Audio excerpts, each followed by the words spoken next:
नमस्कार मित्रांनो, मी आणि माझे जिगरी मित्र शशिकांत निकम आम्ही दोघे आज वाईवरून निघालो आहोत. आमचा आजचा प्लॅन आहे की आम्ही वाईच्या पायथ्याशी एक छोटंसं गाव आहे गुंडेवाडी, तिथून आम्ही चालू केला आहे आमचा ट्रेक. आमचा ट्रेकचा शेड्यूल असा आहे की आम्ही गुंडेवाडीतून चालायला स्टार्ट केलेला आहे आणि गुंडेवाडी ते आम्ही मांढरदेवीला जाणार आहोत. तर हा असा एक मेन ट्रेक आहे जिथून फक्त आम्ही दोघंच, मला तर वाटतंय की इथून पहिल्यांदा गेलो असू. असे लोक बरेच लोक गेले असतील पण त्यांनी असं कधी व्हिडिओग्राफी करून यूट्यूबला टाकलेली नसेल. तर आज आमचा प्रयत्न असा असेल की या गावातून चालणं स्टार्ट करायचं आणि ते मांढरदेवीला थांबायचं आणि मांढरदेवीचं दर्शन घेऊन आम्ही परत वाईकडे मी परत खाली येणार आहोत. असा आमचा दिवसभराचा एक अजेंडा असेल आजचा. तर तुम्हाला मी दाखवतो एक हे गुंडेवाडी छोटंसं गाव आहे, खूप छान गाव आहे, डोंगराच्या कुशीमध्ये वसलेलं असं एक छान गाव आहे. आणि बघू आता पुढे जसं आम्ही जाऊ तुम्हाला मी व्हिडिओग्राफी चांगल्या प्रकारे देत राहील आणि तुम्हाला त्याच्या व्हिडिओमध्येच ड्रोनचे व्हिडिओज पण चांगले भेटतील. तर असा आमचा दिवसभराचा एक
मांढरगडचा ट्रेक.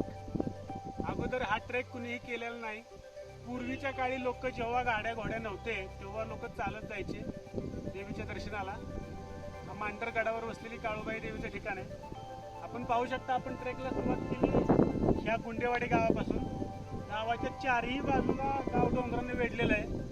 व्हिडिओमध्ये पाहू शकता चारही बाजूला डोंगर आहे, एकाही बाजूला तुम्हाला जमीन दिसणार नाही. आणि हे अतिशय निसर्गाच्या कुशीत वसलेलं हे गुंडेवाडी गाव, छोटंसं गाव. इथून आपल्या ट्रेकला सुरुवात होणार आहे. वाई तालुक्यात हे समोर तुम्हाला गड दिसत असेल, या गडाच्या पायथ्याला आणि या बाजूला मांढरगड आहे. हा गड आता आपण इथून सुरुवात करणार आहोत. हा आपला स्टार्टिंग पॉइंट आहे. त्या बाजूला बघा डोंगर तुम्हाला दिसतोय.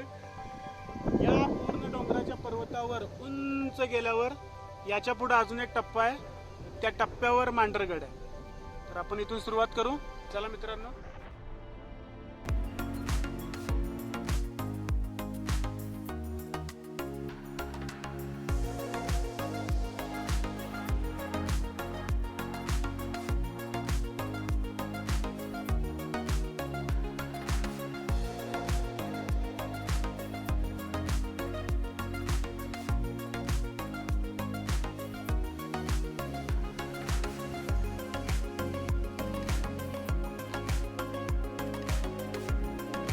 तर आपला आजचा हा इथून ट्रेकिंग पॉईंट स्टार्ट होणार आहे. आपण इथून चालायला स्टार्ट करणार आहोत. ते जवळजवळ हा पूर्ण ट्रेक 6 टप्प्यामध्ये आहे.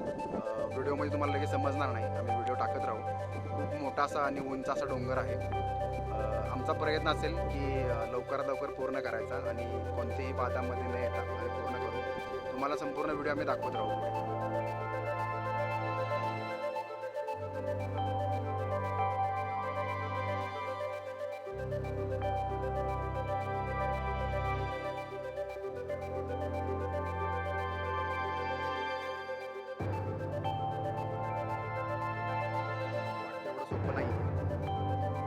या ट्रेकवरती फक्त आणि फक्त ज्या गुंडेवाडी गावातील रहिवासी जनावरं चरण्यासाठी त्यांना वर घेऊन येतात, त्याच्या व्यतिरिक्त इकडे कोण येत नाही. कारण की मांढरदेवी गडावरती जाण्यासाठी, गाड्यांनी जाण्यासाठी घाटमार्ग खूप चांगल्या प्रमाणात उपलब्ध असल्यामुळे सहसा करून या ट्रेकच्या भानगडीत कोण पडत नाही.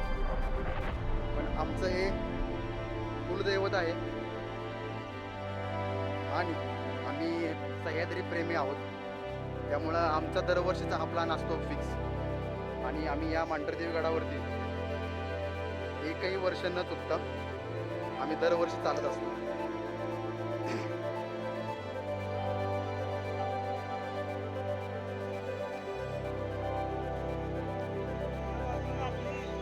पायवाट जात आहे. दुसऱ्या बाजूला आपण बघा हिरवाईने नटलेला हा परिसर तुम्ही बघू शकता. अतिशय देखणं असं सौंदर्य, खाली भाताच्या खाचरांमध्ये टाकलेली हिरवीगार रोपं, हिरवाईने नटलेला हा परिसर तुम्ही पाहू शकता. खालीचं हे टुंगार गुंडेवाडी गाव, आणि भाताच्या शेतातली ही टाकलेली छोटी हिरवीगार रोपं. पायवाटेने तुम्ही बघू शकता, पायवाट वर जाते, बाजूला खोल खोल दरी आहे, दरीतलं हिरवगार निसर्ग आणि समोर असलेली ही भाताची शेती आणि हे गुंडे, ही समोर असलेली भाताची शेती, नुकतीच भाताची ताजी ताजी हिरवीगार रोपं आपण बघू शकता. आणि या हिरव्या निसर्गात चारही बाजूने डोंगर रांगाचं दर्शन तुम्हाला या ठिकाणी होणार आहे. हे बघा, चारही बाजू या गावाच्या डोंगराने वेढलेल्या आहेत. आम्ही ह्या मांढरगडाच्या डोंगरावर आहोत, पण समोरच्या आणि दोन्ही बाजूला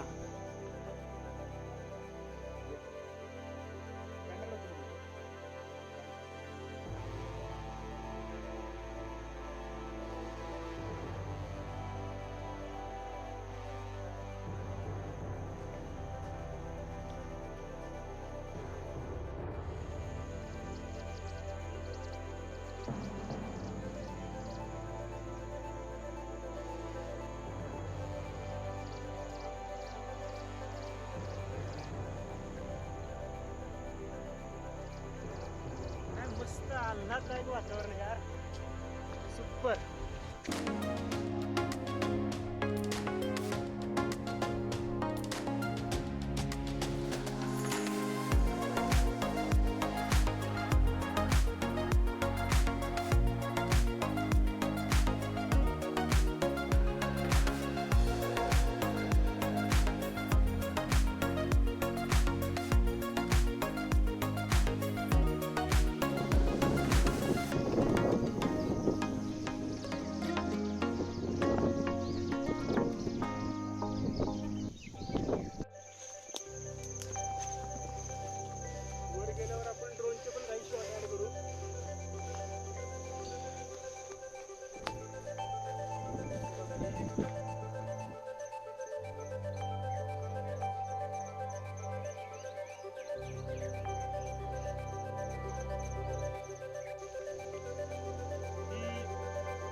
या नावाची रानभाजी आहे. सह्याद्रीत अनेक ठिकाणी या ठिकाणी तुम्हाला बघायला मिळत असेल.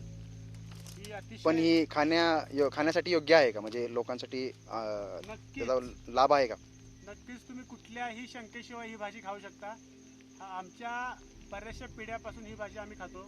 गौरी गणपतीला गौरीसाठी ही स्पेशल भाजी बनवतात. आणि ही कुठं शेतात उगवत नाही, ही अशी दऱ्याखोऱ्यातच उगवते. हिची अशी कोवळी पानं या ठिकाणी आपण घ्यायची, नंतर हिला दुसरी पानं फुटतात. हे बघा, या ठिकाणी मुबलक प्रमाणात ही भाजी आहे. इकडे जरा रस्ता नाही त्यामुळं कोण येत नाही. बघा, भाजी आहे भाजी.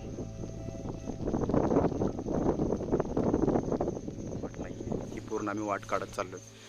खूप असं घनदाट जंगल आहे आणि या घनदाट जंगलातून आम्ही वाट काढत काढत वरती जातोय.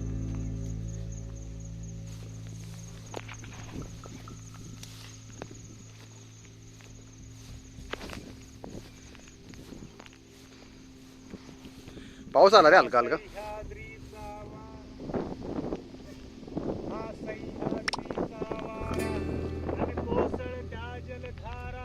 याकडे कपारीत घुमतो शिवछत्रपतींचा नारा. ही महाराष्ट्राची माती शिवरायांचे सांगाती. हे पक्षी मधुर स्वराने गीत शिवरायांचे गाती. कोसळत्या जलधारा याकडे कपारीत घुमतो शिवछत्रपतींचा नारा. जय भवानी जय शिवराय. मित्रांनो मित्रांनो, या पांढरगडावर चढताना ही कविता सुचलेली आहे. तिथून असा आल्हाददायक वारा वाहतोय, या जलधारा कोसळत आहेत आणि भर पावसात आमचा हा ट्रेक आणि हे शूट चाललंय. आणि या पावसातली ताजी ताजी कविता.